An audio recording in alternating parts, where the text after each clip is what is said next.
হাজী মোহাম্মদ মুহসিন হলের আবাসনের যে সংকট ছিল, অর্থাৎ বেডের যে সংকট ছিল, সেটি নির্মূল করতে পারবো।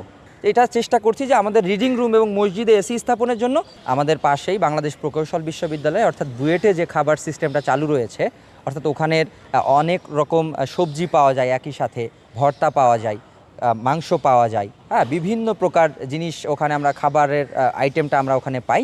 সেই সিস্টেমটাই আমরা এখানে ইন্ট্রোডিউস করতে চাই এবং এটি শিক্ষার্থীরাই স্বাগত জানিয়েছে আর কি।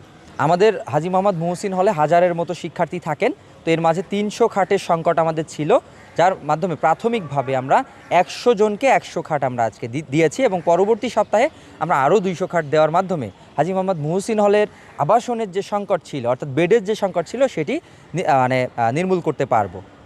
বাংলাদেশের একমাত্র স্মার্ট সিটি বসুন্ধরা এখন আরো নিরাপদ, আধুনিকতায় আরো এক ধাপ এগিয়ে।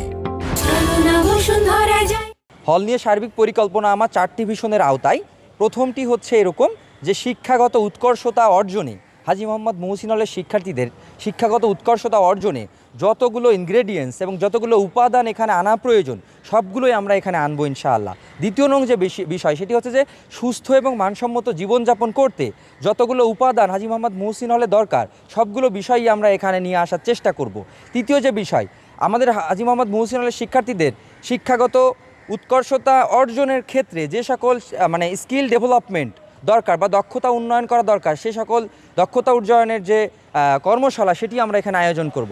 একই সাথে এর পরবর্তী সময়ে পেশাগত জীবনে ভালো করতে পারে যেন, এর কারণ এই জন্য আমরা শিক্ষার্থীদের জন্য পেশাগত প্রস্তুতিমূলক কর্মশালা আয়োজন করব, যার মাধ্যমে শিক্ষার্থীরা তাদের সুস্থ মানসম্মত জীবনযাপন করবে, শিক্ষাগত উৎকর্ষতা অর্জনের মাধ্যমে এখান থেকে যেন সুন্দর জীবনে বের হতে পারে। এটি আমাদের চিন্তা। এটা চেষ্টা করছি যে আমাদের রিডিং রুম এবং মসজিদে এসি স্থাপনের জন্য, যাতে করে শিক্ষার্থীরা দূরে যেয়ে আর পড়তে না হয়, আমাদের রুমেই যেন, আমাদের হলে থেকেই যেন তারা পড়তে পারে আর কি। এটি আমরা নিশ্চিত করার জন্য চেষ্টা করছি আর কি।